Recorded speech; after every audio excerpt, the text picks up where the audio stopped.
MBOT stock is the topic of today's presentation, and this is a company called Microbot Medical, trades under the ticker MBOT, and it came to our attention because so many people came by dropping the name, and usually that's a red flag. And sure enough, when we go to Twitter, we see things like this. So in the bottom left here, this is a comment that was left on our YouTube channel, and we've been doing this for a very long time, and these sorts of comments are huge red flags. Love this last bit. Reminds me of buying AMD at $10. Wish I bought more. Okay.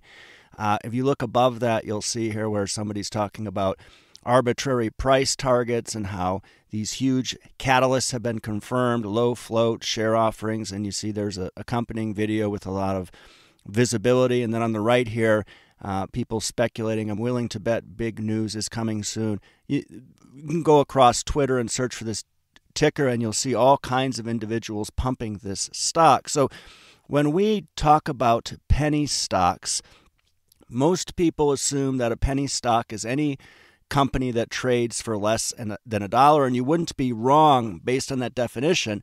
Most major exchanges will have delisting rules that get triggered at $1 per share or less, and usually that means the company, if they don't correct that lagging share price, then they'll get demoted to the over-the-counter exchange, and that's why penny stocks are quite popular on over-the-counter exchanges, pink sheets, or even foreign exchanges. We say stick with the NASDAQ or New York Stock Exchange. We also need to be careful about that because there are companies that trade on NASDAQ which have all the warning signs that come from penny stocks and OTC stocks, and that's why we've crossed out the word penny here, and you can just look at this list of red flags that you should be very aware of and always watching for. So typically companies that never go anywhere and do nothing but lose money, they'll have done that quite a few times. So they'll be founded through a reverse merger, and over time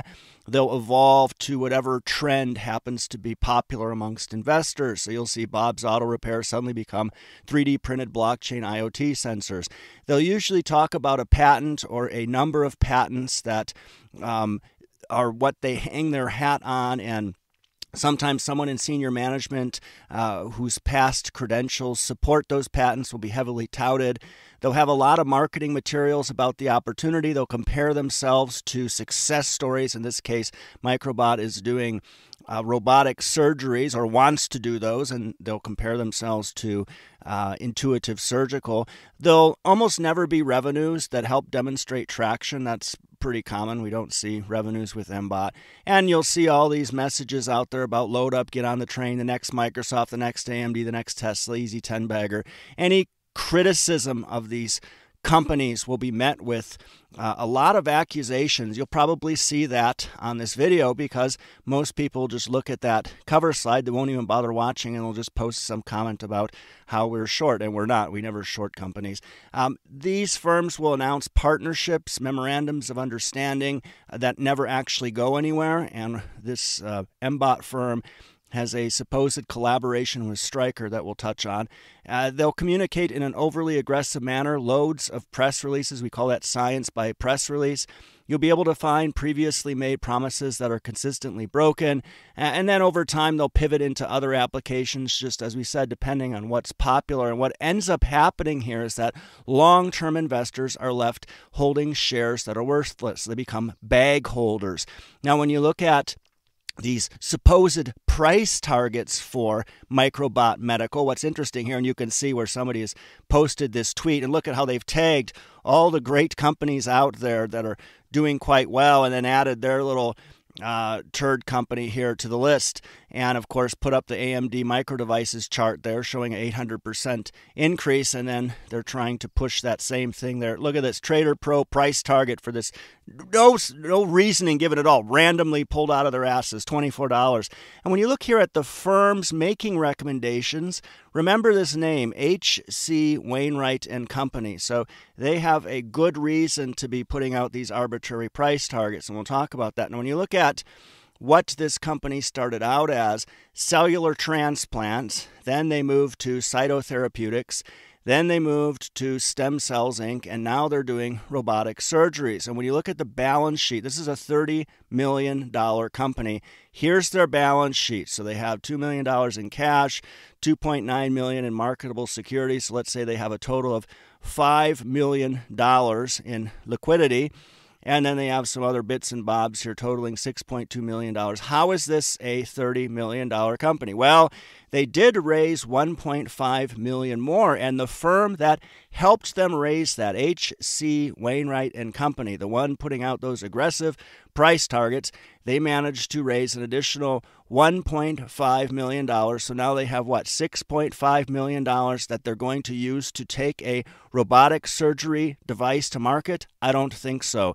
And when you look at this piece from Seeking Alpha, we're not going to link to it or reference it, but they make some points here about the supposed risks. They say they run out of cash before they can successfully bring its product to market or find an acquirer to do so. That assumes product market fit. This company has proved nothing until they have a product and it's generating revenues. Second comment they make here about risks. Another competitor steals its patents and the company isn't able to defend its patents. That assumes their patents have value. You know what? A portfolio of patents in $5 might get you a cup of coffee at Starbucks. Patents are worthless. That's an amateur hour move to sit there and assume that patents are great. They're only worth what products that can be built on them that are generating revenues. Then they become worth something because they provide a moat. And then this third comment, the company's IP and design can't get to the market fast enough or a competitor leapfrogs them. Again, assumes product market fit. This is the sort of amateur hour analysis we see all the time on Seeking Alpha or some of the fools out there that are putting articles up about things where they may have ulterior motives. You see this on YouTube as well. Now, after several decades of research, we've come to some conclusions. One being that the market is aware of intrinsic value. To argue otherwise, to say that there's some hidden portfolio of patents that are sitting there that are worth tons of money, implies that industry experts don't preemptively see the value of what's on offer. You don't think Intuitive Surgical has a complete command over the robotic surgery space and understands what's going on? Small publicly traded companies of this size, $30 million, that's so small it barely even registers. No institutional firm would touch something that small unless it was on a passive index for micro caps or nano caps. These small publicly traded companies get that way for a reason, or they arrive to the table with weak prospects. And when you have an exceptionally large firm like Stryker engaging with an extremely small firm, that almost never works out well. And we'd like to see any comments from Stryker on this supposed collaboration. We weren't able to find some, so it's very easy to say that you're collaborating with anybody, but we'd like to see something from Stryker, some press release, news release, any mention of the name of Microbot to help support that. Now, just days ago when they raised this $1.5 million, the president and CEO agreed to a reduction of 50% of his salary. All other executive officers agreed, I think there was 3, to a reduction of 30 to 40% of salaries. That's not good. When you have rock stars working for your company, they don't just say, you know what, I'll take half my salary. Maybe a founder might do that in a startup. This is a publicly traded firm. And when you start freezing new hiring and everybody takes a cut in pay, that's not a growth company. That's a company that's barely trying to eke its way through. When you postpone your regulatory filings, when the CE activities, they talk about postponing those, that's not good.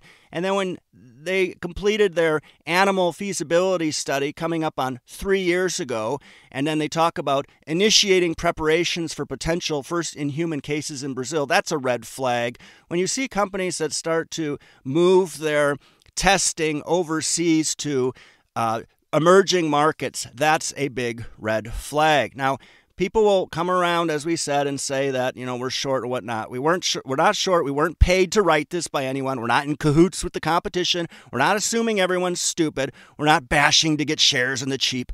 Any other baseless conspiracy theory bullshit that you come forward with is false as well. Why are we covering this turd? Because you asked us to. So if you're a serious investor, stay far, far away from something like this and come up with some objective rules. We have those. We don't invest in small companies. We have $1 billion cutoff, okay? That might be high. Maybe you want to set yours at $500 million or $250 million. Don't invest in small companies. Do not, whatever you do, invest pre-revenue. There's no product market fit. They haven't proved their concept. And when enough people come knocking about a stock like MBOT, we know what they're selling. So if you want to build wealth, don't get involved in this stuff. So there's a study that shows some people will actually get involved in these that understand it's a rubbish company, but let's say understand it doesn't have a snowball's chance in hell of succeeding, but they go and dabble anyway as speculators. That's not a good idea. When there's clear signs of promotion, which we see, which are evident to anybody that can search a ticker on Twitter, these translate to excessive volatility. So when the share price doubles tomorrow, people come around and say, see, it's a success. There's a difference. We invest in companies, not stocks. Ultimately, what you can be certain about here is there will be bag holders and they won't be institutional investors. Now, today we wanted to talk about something exciting. So we're celebrating 10,000 viewers on our YouTube channel now, subscribers. I wanted to reference this last lecture by Randy Pausch. If you haven't seen it, it's remarkable. And he says he had all these great students. He gave them an assignment. They came back and blew his mind with how good the work was that they did. And his response to them was, you did some good work, but I know you can do better. This channel's growing good. We need it to grow a lot faster to justify the time and money we're putting into these presentations. We need your help to do that. So please do the following. Share any of our videos with your friends.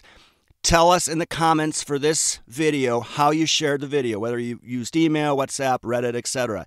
After 1 week, we're going to randomly reply to one comment, and we're going to ask you which company you want us to cover. Whatever company you say, we're going to cover it. So please help support our channel that way. I'm going to put up another video here for you to watch, but before you watch that, please click the Nanalyze logo here on the right, subscribe to our channel. Thanks so much for taking the time to watch this today.